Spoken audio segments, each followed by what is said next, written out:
রাজ্য সভাপতি বদল নিয়ে বিজেপি কর্মীদের মধ্যে খুব একটা বেশি উৎসাহ হতে দেখতে পাচ্ছি না। বিজেপিতে এক পদ এক ব্যক্তির এটা নীতি প্রতিষ্ঠিত, কিন্তু এখনো পর্যন্ত আমাদের দলের সভাপতি ডক্টর সুকান্ত মজুমদার আছেন। কোনো একটা সময় যখন দল মনে করবে, দল সিদ্ধান্ত নেবে, তখন নতুন কেউ আসবেন। এটা তো একটা বহুমানতা। কিন্তু ফেসবুক জুড়ে দেখা যাচ্ছে যে দিলীপ দাস সৈনিক আর শুভেন্দু দাস সৈনিক এরকম পেজ থেকে উভয়ের বিরুদ্ধে আক্রমণ শুরু হয়েছে। এগুলো কোনোটাই দিলীপ ঘোষ করছে না, কোনোটা শুভেন্দু অধিকারী করছে না। এগুলো সব পরিকল্পিতভাবে প্ল্যান করেছে। দিলীপ ঘোষের এত সময় নেই, আর শুভেন্দু অধিকারীরও একটা এত সময় নেই। বিরোধী দলনেতা প্রতিনিয়ত আক্রমণের সম্মুখীন। আর আমরা কি কোথাও নেই? খালি ফেসবুকে দুজনেরই চলবে, অনেকের নাম চলছে। এই নিয়ে যদি কেউ আনন্দ পায়, আনন্দ পাওয়ার কোনো কারণ নেই, কারণ আমরা এইসব চর্চার মধ্যেই নেই। ঠিক সময় পার্টি নেতৃত্ব আমাদের পদ্ধতি মেনে নিয়ম অনুসারে তারা ঠিক করে দেবে। দিল্লির রাজনীতি তো সে বাংলা হালটাকে ধরবে আর এই দুর্নীতির বিরুদ্ধে লড়াইটাকে আগামী দিনেও চলবে। দিল্লির রাজধানী তো ওখানে তো শেষ হয়ে যাবে। বাংলা ভবিষ্যতে কে এই হালটা ধরবে আর কে এই দুর্নীতির বিরুদ্ধে লড়াইটা চালাবে? আদৌ কি চলবে দুর্নীতির বিরুদ্ধে লড়াইটা?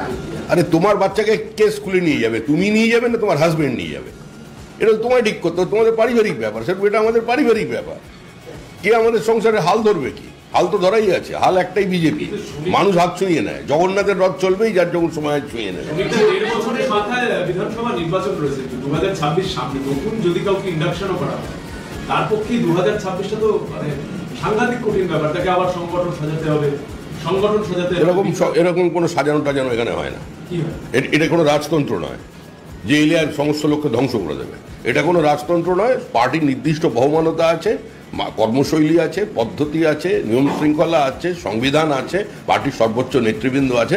তারা এটাকে সেট করবেন। 3 মাস আগেও যদি পরিবর্তন হয়, তাতেও কিন্তু বিজেপির রেজাল্ট ভালো করে।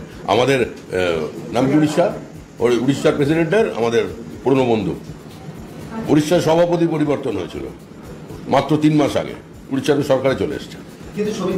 ওগুলো কোনো ইস্যু নয়। কিন্তু সভাপতি মানে এরকম যে পায়ে একটা স্নিকার পরে তিনি দৌড়তে থাকবেন, প্রবল দৌড়ে একা দৌড়ে চলে যাবেন, পিছনে কোনো লোক থাকবে না। সভাপতি সকলকে নিয়ে চলেন, যেভাবে বিজেপি সভাপতি কাজ করে। আবার যদি ভবিষ্যতে সভাপতি হন, সুকান্ত মজুমদারকে যদি সভাপতি বদল করে অন্য কেউ আসেন, তিনি কাজ করবেন সেইভাবে। আপনার ছবিও ঘুরছে যে আপনিও রাজ্য সভাপতি হতে পারেন। হ্যাঁ,